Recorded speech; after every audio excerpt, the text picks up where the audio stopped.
Welcome to the Ron Johnson Discipleship Podcast. Here we are this week, connecting some dots again between what's happening in American society today and how that relates to our Judeo-Christian worldview. And man, we had a phenomenal week last week, tremendous gathering here at the church where we talked about, amazingly enough, what is Marxism and communism doing, infiltrating the larger American culture? Yeah. Kind of a strange topic, perhaps. Absolutely. We had a special speaker coming all the way from New Zealand to speak on this topic. And the question our viewers may have, and some of our congregation may have, is what in the world are we doing hosting a conference on Marxism and infiltrating American society at a church?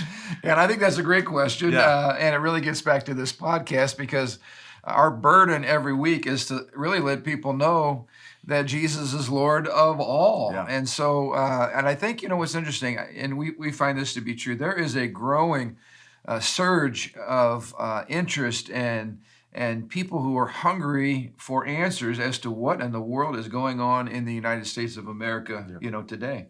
And I think they're concerned. We see unrest. We see like a societal unraveling happening around us. We see more violence than we've ever seen. We see a greater push for, quote, socialism, progressivism. And we had the pleasure to host somebody who's really an expert on all of that. His name's Trevor Loudon.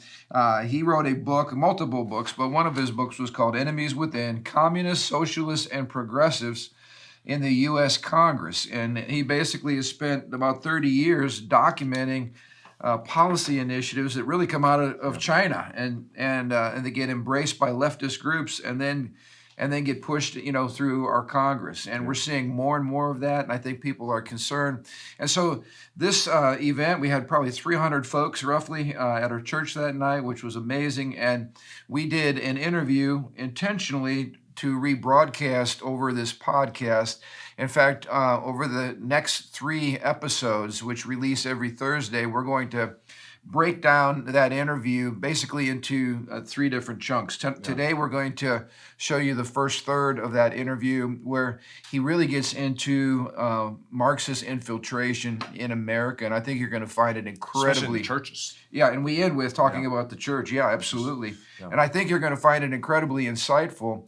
So I really encourage you to spread this message far and wide, get as many people as you can to take a listen because he speaks with, I like it. He spoke with great candor. Mm-hmm. Obviously, it's like, my question was, what's a nice guy like you from New Zealand doing in Crown Point, Indiana?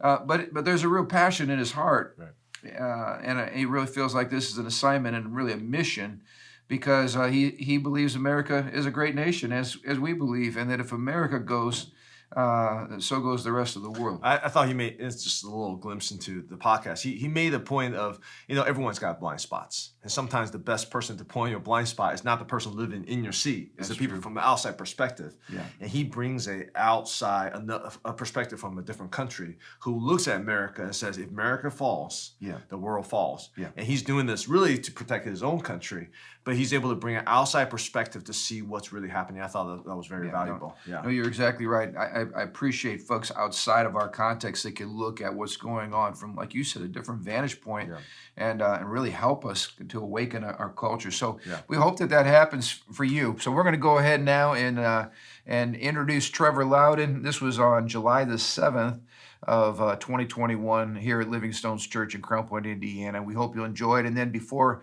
the episode ends, we'll be back to talk with you. So enjoy. But again, we're thrilled to have him here tonight all the way from New Zealand to Crown Point, Indiana, Livingstone's Church. Can you stand to your feet and let's give a warm Livingstone's welcome to Trevor Loudon. Trevor.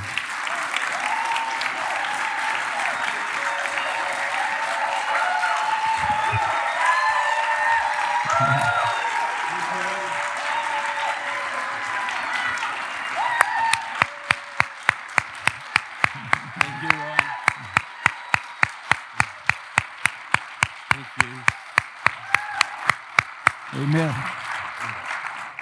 Well, thank you. I can go home now. Thank you very much. That's the best welcome we've ever had, so thank you. Amen. Well, I guess the most obvious question is, what is a nice guy like you from New Zealand doing in Northwest Indiana? You've been busy the last few days. Tell us about what's going on and really I want to hear what's the passion of your heart. What brings you all the way here? Can you hear me all right? I'm supposed to be using this, am I? Yep, you're good. You can hear me down the back? You can understand the southern accent all right? Good. Look, what is in my heart is this. The world is facing a lot of crises right now. And I come from a country that was saved from invasion during World War II by your fathers and uncles and grandfathers at the battles of Guadalcanal and the Coral Sea and Midway. And so I know that if America should fall, every free country will go with it. And so what you guys are doing here locally in your county, in your state, has an impact that is felt right across the world. So I want to save my country. So I want to come here. To do that, I have to come here and help to repay some of the debt that we owe you by trying to bring my awareness of the situation. See, sometimes, you all know your neighbor's problems better than they know their own, right? Mm-hmm. We can all see, well, he's going wrong. Well, I offer an outside perspective of what's happening here. And sometimes that can be valuable. So I'm offering my services to hopefully that will help you see a little more clarity about your own country and how you can bring it back to what it should be, which will in turn help my country and every country that is free or wishes to be free. Yeah. So that's what I'm here for. Now, amen. Now, you have been a man with single-minded focus really for the last 3 decades, exposing the undercurrents of Marxist ideology, communism, progressive ideology. And that started, it's always interesting how God opens up opportunities for us or impacts us in certain ways. Talk about what happened in New Zealand that triggered this whole exploration for you. Yeah, well, look, back in New Zealand in 1984, we elected this very left-wing socialist Labour government. And one of the first things they did was to ban nuclear warships from our harbours, all in the name of peace. And see, as America was the only country sending nuclear warships into our harbours, that destroyed our military alliance with the United States. So we were part of the Australia, New Zealand, United States military alliance, ANZUS, and that killed it stone cold dead. And I was aggrieved by that because I thought, we are kicking out the country that saved us. That's just so ungrateful. And it's opening us, it is reducing the national security of my own country. And while I was researching that and fighting against that, I met a man who had infiltrated the New Zealand Communist Party for our security services. So he was a government spy inside the New Zealand Communist Party. And he told me this. He was sent to Moscow to train in 1983. He was there in Moscow when Reagan sent your troops into Grenada to stop the communists in Grenada. And the Soviets went ballistic at that because that was supposed to be the second Cuba. And so what they did, what their plan was this. The Soviets were trying to destroy the North Atlantic Treaty Organization, NATO, so they could take over Europe. But Reagan was standing so tough against them, they couldn't make any progress. So they thought, we'll take New Zealand out of the nuclear alliance, out of the American alliance. That will spur on the European peace movement. They're chess players, They move pieces around. We played checkers, they played chess. And so they planned New Zealand's policies from Moscow. They had psychologists there, they had sociologists there, they knew everything about New Zealand, they knew the sporting culture, they knew the political culture, the religious culture, they knew the psychology of New Zealanders, and they planned these slogans. It couldn't be anti-American because we loved Americans. It had to be New Zealanders standing against the nuclear arms race. New Zealanders striking an independent foreign policy course. They took those slogans back. 4 people took those slogans back to New Zealand. They held secret meetings with our Labour Party, our unions, and our peace movement, and they passed that legislation in 6 months, destroyed our military alliance, and not one New Zealander in 5 million has any idea that it was all done from Moscow. So what I'm saying here is this. What a lot of what you see in your government today starts out in China or Cuba and infiltrates through the political parties to become government policy. Things like a nuclear deal with Iran, that's communist policy. Obamacare, that's communist policy. Open borders, that's communist policy. A gay marriage, that's communist policy. Critical race theory, that's communist policy.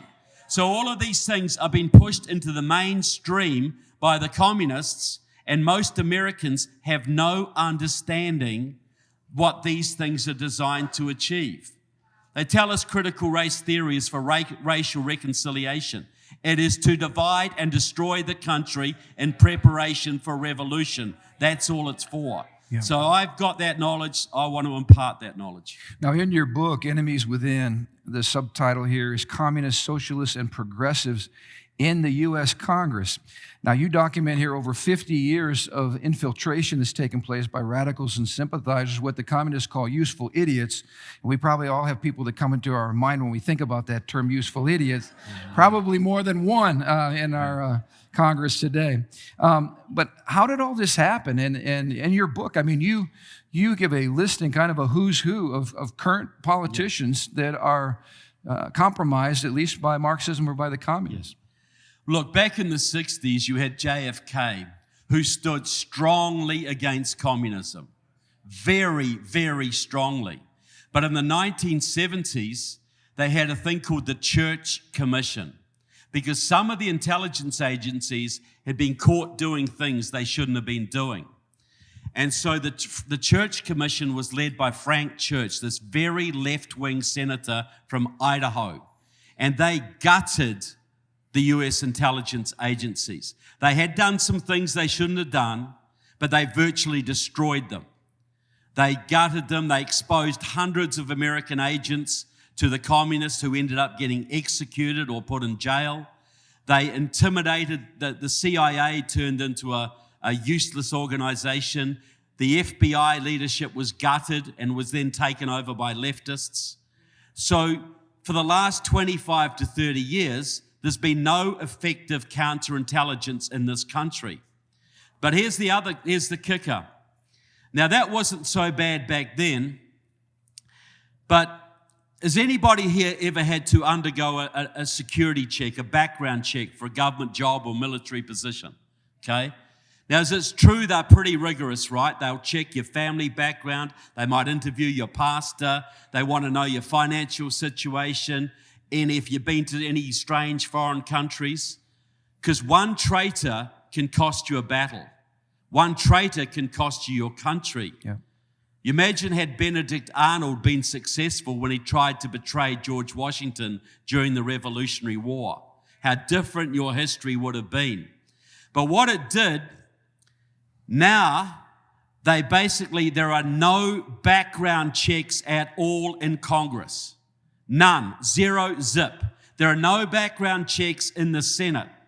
Now, do you think the Iranians might know about this? Do you think the Russians and the Chinese and the Cubans and the Muslim Brotherhood and Al-Qaeda know that there are no background checks in your Congress? The most powerful legislators in the world with access to all sorts of information, no background checks. That is why we have a nuclear deal with Iran, because so many of your congressmen and senators are on the take from Iran. That's why we have open borders, because so many of your senators and congressmen are actual communists now. Because there's no background checks, there's no scrutiny, and the FBI doesn't dare touch them. You know, why didn't they go after Hillary Clinton when she was guilty as sin, folks? Because she could be their boss and she could destroy them. Well, do you think they're going to start attacking Congress members who have the power to cut their budgets, who have the power to get them fired, to destroy their organization. So if you're a traitor to America and you get elected to Congress, there's no media scrutiny, there's no background checks, and the FBI doesn't dare go after you. We got 100 members of the House now and 25 members of the Senate who couldn't pass a background check to drive a school bus in this county. Wow. Right now. Wow. We heard the phrase during Barack Obama's run for president. It was the phrase, a fundamental transformation of America. And I think it struck many Americans as funny, because why are we wanting to transform a nation that we love? Yeah, best nation in the world. Many of us not even being aware that that phrase actually is found in the Communist Manifesto by Karl Marx. And so other progressives nowadays talk about burning the system down, that America needs to be burned to the ground, that it's corrupt from the core.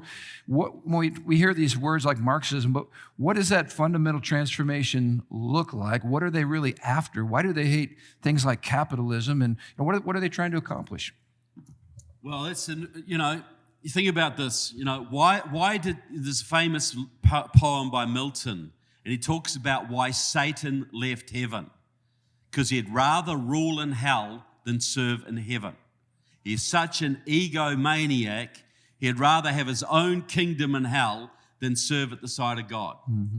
Okay, that's the ultimate rejection of good.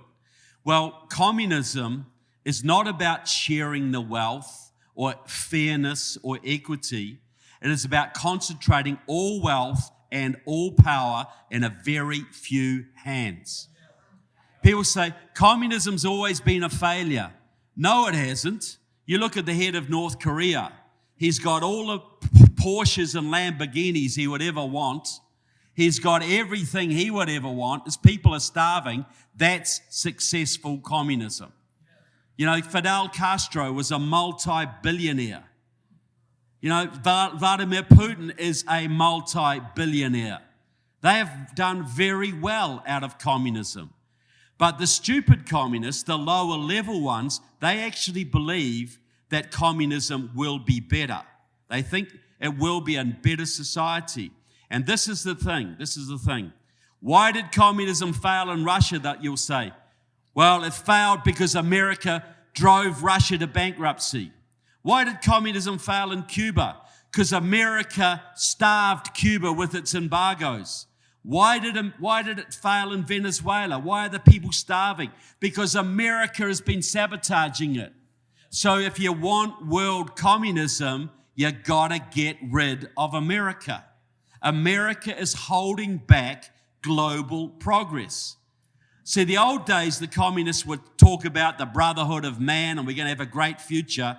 All they talk about today is destroying America and Israel. That's it.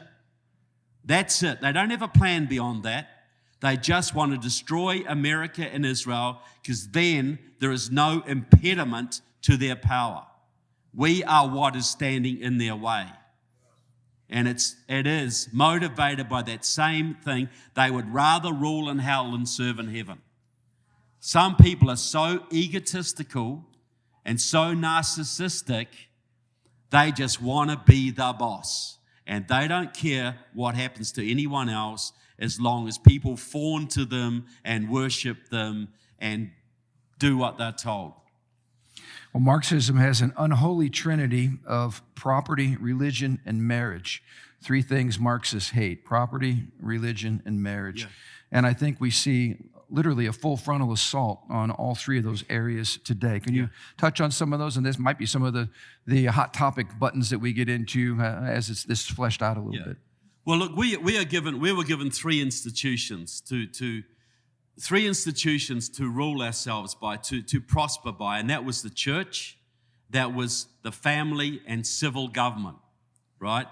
And when the church was the leader, as it should always be, families were doing all right, were they not? When the church is strong, the family is strong, and civil government is kept in its place.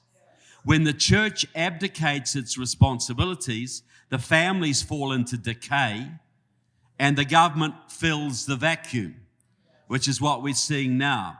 So the communists have deliberately, what is revolution? Revolution is overturning the natural order, overturning what is there. We have a natural order in our society. Revolution means to overturn that. The ultimate revolution is overthrowing God in heaven. That's the ultimate revolution. We know that will never happen, but they are trying to use us to dethrone God. So they are working to destroy our families. The LGBTQ movement is a completely communist movement. The radical feminist movement is a completely communist movement. The transgender religion, which is what it is a completely communist movement. See, people don't see these things as communist. But Harry Hay, the Communist Party member, started the gay movement. You know, the radical feminist movement was started by Marxists like Gloria Steinem, and all of the leaders were Marxists. And they said, I got a friend whose sister was Kate Millett. She was a founder of the National Organization of Women. Mm-hmm. They used to sing songs.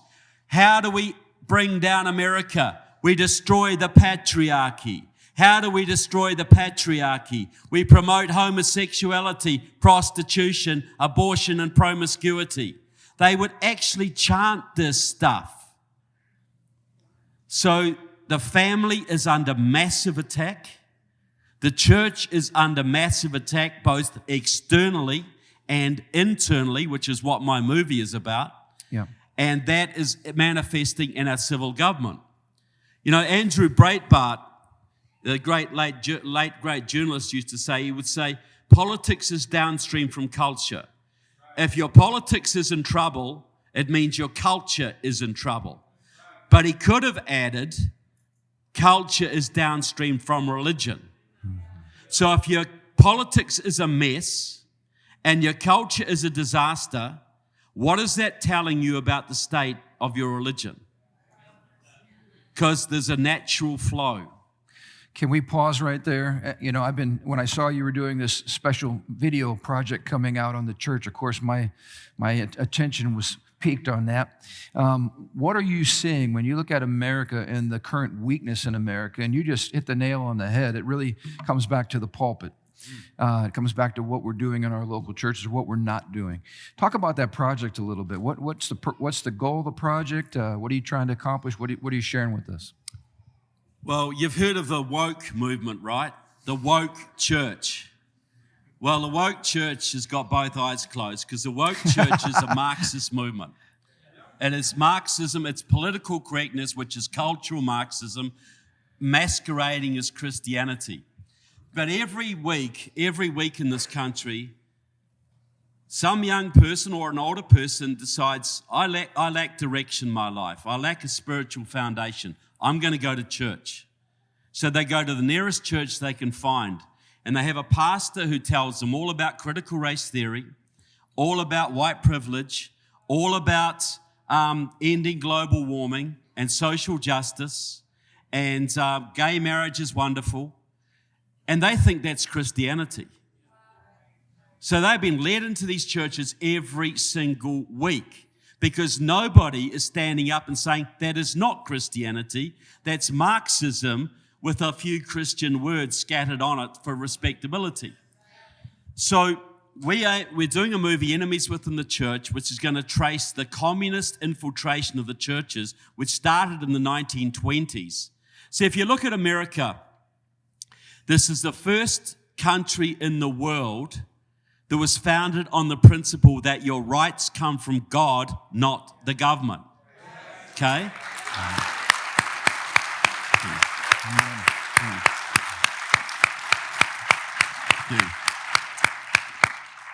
Now, do you think that idea might have offended every dictator on the planet? Every emperor, every communist, every fascist, every dictator? What if this crazy idea spreads? So America's had enemies right from the start.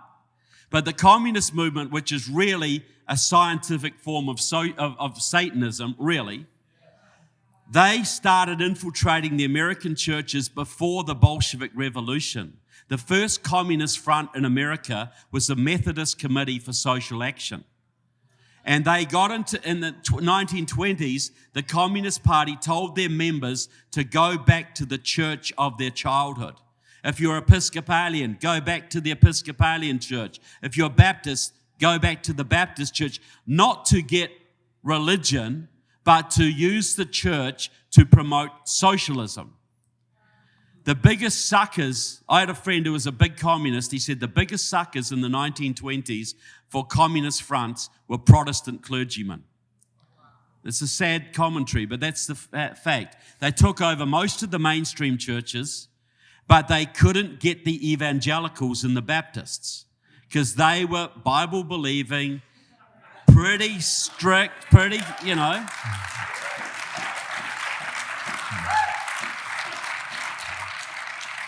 But, see, the communists were making steady progress in America. They got control of Hollywood. They got control of the unions. They infiltrated the Democratic Party, some elements of the Republican Party. They infiltrated the media, colleges. The only thing they didn't really have was the evangelical churches. And the evangelical churches tend to be very socially conservative. They believe in the values that we've all been brought up with. And they do crazy things, like a lot of them go out and vote for Ronald Reagan or Donald Trump, you know.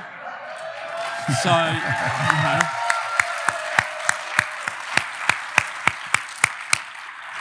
So do you think this might have annoyed the communists a little bit?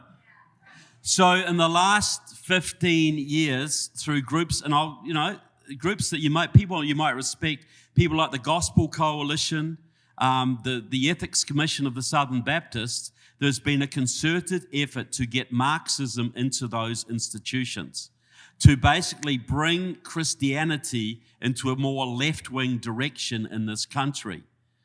They know if they can move Christians to the left, they will have everything. Everything. And so they have been busily infiltrating these ideas. Like the Baptist Church passed critical race theory as part of its church toolbox at their convention 2 years ago in Alabama. Critical race theory, which is pure Marxism, is now part of the church. And when they tried to abolish that at their last conference, just now, it lost. They kept it. Even after all the controversy around the country about CRT, they kept it. So this is why a lot of churches are leaving the Baptist, the Southern Baptists. They're just going independent or setting up, little federations elsewhere. Yep. So we're not here to divide the church. We are here to fortify the remnant. That's what we're here to do.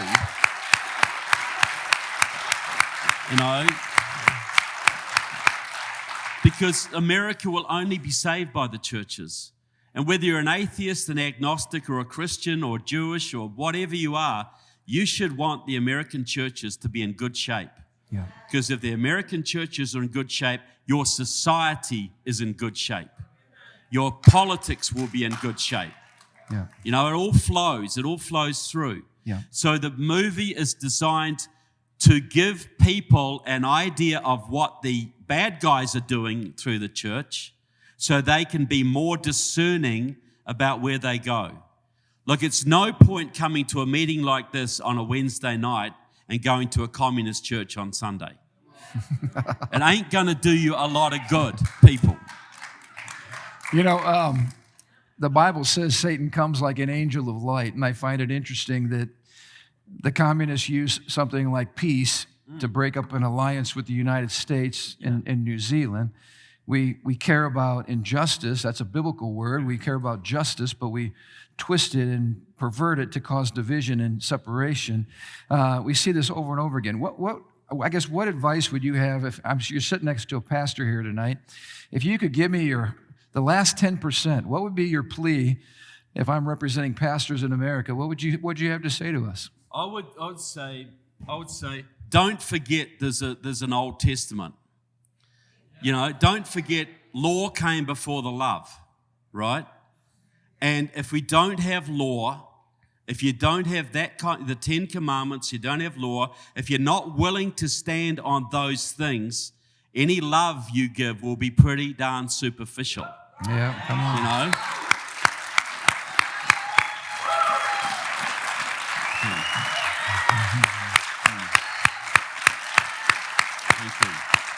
Thank you. Well, we hope you enjoyed this podcast, and what a powerful ending. Doesn't hold back, does he? Huh? When I asked him about the church and what's going on in the church today, and of course we've talked about this in previous episodes, kind of the woke church, which is really drifting to the left and unknowingly becoming sympathetic because they're a mile wide and an eighth of an inch deep. So they hear certain code words like peace or love or justice, and they get sucked into really a Marxist ideology instead of coming from a Christian worldview orientation. And so that's a good word of warning to the church, and just encouraging us to stay to the truth and keep preaching the gospel and not allow ourselves to drift. Well, I appreciate his perspective. He says, how do you even love without the law? Yeah, the law and the love comes together. We talk about this love. Another way to say it is love and truth. Love and truth are forever married. Yeah. And as soon as you separate truth from love, and you get a real nasty gospel that's harsh and critical and religious. But if you separate love from the truth, you get all kinds of perversion that's just kind of whitewashed in the name of Christianity. To me, similar to freedom and responsibility. Yeah. I mean, if you just have freedom without responsibility, it becomes chaos. Yeah. But if you have just responsibility without freedom, it becomes tyranny. So Absolutely. It's a combination of both. They go together. Yeah, that's absolutely good. And he did such a good job of highlighting that. So that's kind of the overview of Marxism. On our next podcast, we're going to get into some of the hot button items that are going on in America today, and see how all these things are kind of interwoven together with a Marxist ideology. So you're not going to want to miss that. But hey, before this week ends, we've got some amazing things coming up this weekend. So as always, we have a busy week at Livingstone's Church. On Saturday morning, this coming Saturday morning, 8:00, we have our market share meeting. So what's on the agenda for Saturday? We've had some great speakers. We've had, what's going on? Well, we're going to have an awesome breakfast, free breakfast as usual. That is a standard. Make sure you sign up for market share. But we're going to talk about some powerful stuff. We're going to talk about really envisioning your organization, your business, whatever enterprise, kingdom enterprise you want to get to. We've been doing a lot of consulting, mentorship with a lot of businesses, and I found out a lot of times when we start an organization, we're just doing whatever we can to survive. And when we start to grow a little bit, we realized we really need a blueprint. We really need some directions. Good. And we found a pattern that we thought was very, very helpful for a lot of these businesses to see through this filter, because God's a God of order. I was reading something the other day. He talks about God doesn't skip processes. Yeah. If you think about Jesus, even Jesus, his own son, did not skip the process of being developed and initiated. And how much more should we feel like we should skip the process? Our business should skip the process. Like you said, when you're making widgets or whatever you make, you can get so tied up in just doing what you do that you don't really think about why you're doing it and where you're headed. Exactly. And those are critical, like stopping points, right? To stop and to define that. And why are we here? We're gonna talk about 3 questions: our purpose, why are we here, what are we going to do, and how we're going to do it. That's awesome. But I think it's going to be very helpful for awesome enterprise. And we've got a lot of young adults too that love the Lord and looking for a great place to connect. And we've got our common. So that's on Saturday. So Saturday morning we have our market share, and then Sunday night at 6:30 p.m. Right in our cafe in the foyer, we have our young adults common ground meeting. And this week is going to be awesome. We're going to have a panel discussion on the one thing every young adult cares about: dating. Yeah, come on. And hey, relationships. Another thing, my lovely wife Marion and I are going to be in marriage class. Jerry and Terry are celebrating their anniversary. Okay. And so Marion and I will be ministering at marriage class 4:00 on Sunday, and we're really excited for that opportunity. Yeah, so even though it's the summer, we're not skipping a beat. We're going full speed ahead, so you don't want to miss these events. So anyway, I hope you enjoyed this today. Spread it far and wide. Join us next week when we pick up with Trevor Loudon, part 2. Until then, have an amazing week.